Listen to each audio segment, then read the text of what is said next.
નમસ્કાર, benefit business બુલેટિનમાં આપનું સ્વાગત છે. હું રાજવી. તો જાણીએ આજના મહત્વના સમાચાર.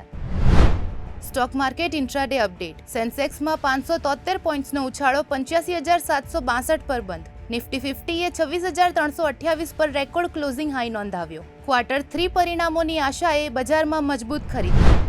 આઈટીસી શેર 6 વર્ષનો સૌથી મોટો પછડાયો. 2 દિવસમાં 14% તૂટતા આઈટીસીનું માર્કેટ કેપ ₹72,000 કરોડથી વધુ ઘટ્યું. તેની અસર મોટા શેર હોલ્ડર એલઆઈસીને થઈ. કંપનીને 2 દિવસમાં ₹11,400 કરોડથી વધુનું નુકસાન. ઈવી સેક્ટરમાં રોકાણકારોનો ઉત્સાહ યથાવત. સ્ટોક્સમાં તેજી. હૈદરાબાદ ઈવી પ્લાન્ટ શરૂ થતાં ઓલ્કેટ્રા ગ્રીન ટેકના શેરમાં 6% ઉછાળો. ડિસેમ્બરમાં ઓલાના 9,020 યુનિટ વેચાણ બાદ શેરમાં 9% ઉછાળો. ₹40,090 પર શેર બંધ થયા.